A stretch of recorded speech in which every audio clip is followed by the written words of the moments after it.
ஐந்து கரத்தனை ஆனை முகத்தனை இன்னின் இளம்பிறை போலும் எயிற்றனை நந்தி மகந்தனை ஞான கொழுந்தினை புந்தியில் வைத்து அடி போற்றுகின்றேனே. வாக்குண்டாம் நல்ல மனமுண்டாம் மாமலரான் நோக்குண்டாம் மேனி நுடங்காது பூக்கொண்டு துப்பார் திருமேனி தும்பிக்கையான் பாதம் தப்பாமல் சார்வார் தமக்கு. ஸ்ரீ குருபியோ நமக. மாகிருதா புஷ்பமாலையான திருப்புகழ், கந்தர் அலங்காரம், கந்தர் அந்தாதி, கந்தர் அனுபூதி, திருவகுப்புகள், வேல் மயில் சேவல் விருத்தங்கள், திரு எழுக்கூற்றிருக்கை இவை அனைத்தும் முருகப்பெருமானுடைய திருவருளில் ஈடுபட்ட அருணகிரிநாதர் பக்தி பழுத்த மனத்திலிருந்து அமுதம் கனிந்த தமிழ் பாடல்களாக மணிப்பிரவாள நடையில் பாடி அருளியிருக்கிறார். மணிப்பிரவாளம் என்பது தமிழும் சமஸ்கிருதமும் கலந்த ஒரு நடை. இவை அனைத்தும் நமக்கு கிடைத்த விலை மதிக்க முடியாத பொக்கிஷங்கள். அவற்றினுள் கந்தர் அலங்கார பாடல்களை எடுத்து பாடி அதற்கு விளக்க உரை கொடுக்க all in all Alagapuram YouTube channel எடுத்த ஒரு சிறு முயற்சியை முருகனிடமிருந்து வந்த ஆக்ஞையாகவே எடுத்துக்கொள்கிறோம். அலங்காரம் என்ற சொல் அனைவருக்கும் மகிழ்ச்சியை ஏற்படுத்துகிறது. நாமே நம்மை பல விதங்களில் அலங்காரம் செய்து கொண்டு மகிழ்கிறோம். மலரினாலோ, ஆடையினாலோ, நகைகளினாலோ, இன்னும் பிற வஸ்துக்களினாலோ அலங்காரம் செய்தால் அது சில நாட்களிலேயே தன்மை குன்றி மங்கி விடுகிறது.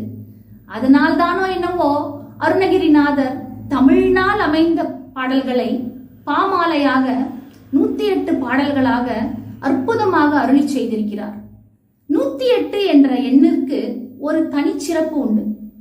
12 ராசிகளும் 9 கோளும் அமைந்த இந்த பிரபஞ்ச சக்தியுடன் ஜீவாத்மாவை இணைக்கக்கூடிய தெய்வ சக்தி வாய்ந்த எண் என்று நம் அனைவருக்கும் தெரிந்த விஷயம். எல்லா கடவுள்களுக்கும் அஷ்டோத்திரம் செய்யும் பொழுது கூட 108 அர்ச்சனைகளாகத்தான் நாம் செய்கிறோம். இதனால் அந்த எண்ணின் சிறப்பு நமக்கு விளங்குகிறது.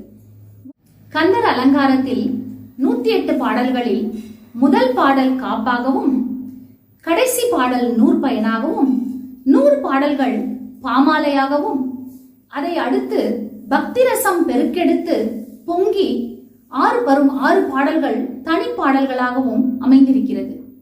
இதன் மற்றும் ஒரு சிறப்பு, சில பாடல்கள் தாளம் இல்லாமல் இருந்தாலும் அவரவர்களின் கற்பனா சக்திக்கு ஏற்ப எளிமையான ராகத்தில் பாடுவதான நடையில் அமைந்துள்ளது.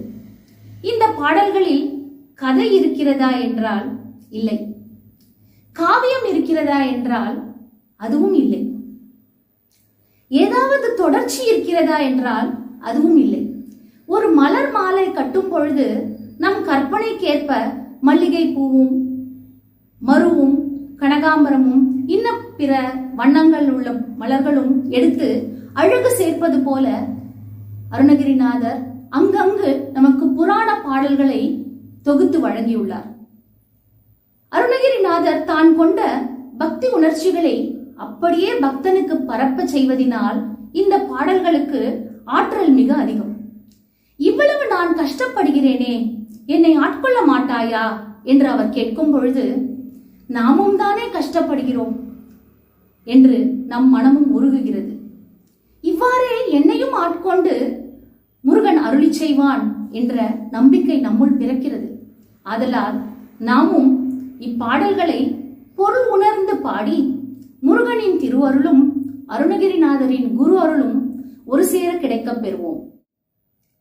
கந்தர் அலங்கார பாடல்களை தேன்மொழியால் திருமதி சீதாலட்சுமி ராதாகிருஷ்ணன் அவர்கள் பாட நாமும் கேட்டு திளைப்போம். முருகன் அடியார்கள் திருப்புகழ் செம்மணி குகஸ்ரீ ராமதாஸ் அவர்களும், திருப்புகழ் செம்மணி குகஸ்ரீ கிருஷ்ணதாஸ் அவர்களின் வழிகாட்டலின்படி இந்த ஒரு சிறிய யஜ்ஞத்தை முருகனுக்கு சமர்ப்பிக்க முனைகிறோம். அதற்கு விளக்கம் என்பது, ஒரு சிறு பூனை கடல் நீரை குடிக்க பிரயத்தனப்படுவது போல ஆகும். புரிபிழை பொறுக்கும் சாமி சரவண தகப்பன் சாமி, பிழையிருப்பின் அவனே இடித்துரைத்து வழிகாட்டுவான் என்ற நம்பிக்கையில் அலங்கார பயணத்தை துவக்குகிறோம். அருணதல பாத பத்மம் அது நிதமுமே துதிக்க, அரிய தமிழ் தான் அளித்த பெருமாளை வணங்கி 108 பாடல்களையும் பிரதிவாரம் முருகப்பெருமானுக்கு உகந்த நாளாம் செவ்வாய்க்கிழமையன்று ஒலிபரப்ப உள்ளோம்.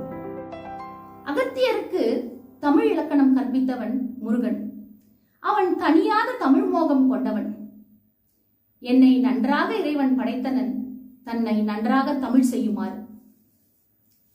அவன் அலங்கார பாடல்களுக்கு விளக்கம் கொடுக்க நல்ல தமிழையே பிரயோகப்படுத்தி கொடுக்க முயற்சி செய்கிறோம். இதனை ஒரு சிறிய முயற்சியாக எடுத்துக்கொண்டுதான் செய்கிறோம். இதனை தொடர்வதற்கு முருகனின் அருளும் அருணகிரிநாதரின் அருளும் உங்கள் ஒத்துழைப்பும் தேவை என்று கேட்டுக்கொண்டு இந்த முன்னுரையை முடிக்கிறேன். முருகாசன்.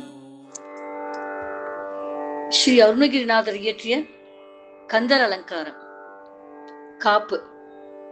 நாட்டை ராகம். அடல் அருணை திருகோபுரத்தே அந்த வாயிலுக்கு வட அருகில் சென்று கண்டு கொண்டே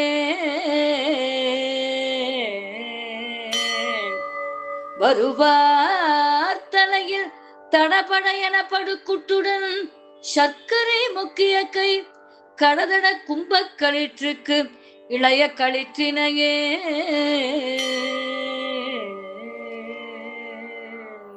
காப்பு செய்யுளின் விளக்கத்தை பார்ப்போம். காப்பு செய்யுளில் அருணகிரிநாதர் அடலருணை திருகோபுரத்தே என்று துவங்கியுள்ளார். கோபுர தரிசனம் கோடி புண்ணியம் என்பது நாம் அறிவோம். திருவாரூரில் பிறக்க முக்தி, காசியிலே இறக்க முக்தி, திருவண்ணாமலையை நினைத்தாலே முக்தி என்பது வாசகம். பூர்வ ஜென்ம சுகிருதம் இருந்தாலே ஒழிய நெருங்க முடியாத மலையாக திரு அண்ணாமலை விளங்குகிறது. அந்த அழகிய கோபுரத்தின் வாயிலுக்கு வடதிசையில் சென்று விநாயகரை வழிபட்டு தடபடன தலையில் குட்டி வணங்குகிறார். பால், தேன், பாகு, பருப்பு, கனி, அப்பம், அவல்பொரி, கொழுக்கட்டை இவை அனைத்தும் விநாயகர் அதிகமாக விரும்பி சாப்பிடுவதால் சர்க்கரை மொக்கிய கை என்றும் கூறியிருக்கிறார். ஞான அறிவை அள்ளி வணங்கும் ஆணை முகவோன் அளவில்லாத தித்திக்கும் பேரானந்தத்தை அருள்வதாகவும் பொருள் கொள்ளலாம். கும்பம் போன்ற மத்தகத்தை உடைய யானை முகவரின் தம்பியான முருகக் கடவுளின் தரிசனத்தை பெற்றேன் என்பதையே அருணகிரிநாதர் இளைய களிற்றினையே என்று விழிக்கிறார். முருகனை விழித்தாலும் நமது பாரம்பரிய வழக்கமான முழுமுதற் கடவுளாம் விநாயகரை வழிபடுவதாகவே இப்பாடலை எடுத்துக்கொள்ளலாம். தன்னை தானே குட்டிக் கொள்கிறவர்கள் ஆத்ம சோதனைக்கு உட்படுகிறார்கள். அப்படி தன்னை திருத்திக் கொண்டு நம்மை நாமே வென்றுவிட்டால் நமக்கு விநாயகரிடமிருந்து அருட்பிரசாதம் கிடைக்கும். அவர் வாழ்க்கை சர்க்கரை போல் இனிக்கும் என்ற உள் அர்த்தம் பொருந்தியதாகவும் இப்பாடலை கொள்ளலாம். இனி வரும் வாரங்களில் அடுத்தடுத்து உள்ள பாடலையும் அதன் விளக்கத்தையும் பார்க்கலாம். நன்றி. ஸ்ரீ குருபியோ நம. அடல் அருணை திருக்கோபுரத்தே அந்த வாயிலுக்கு வட அருகில் சென்று கண்டுகொண்டேன்.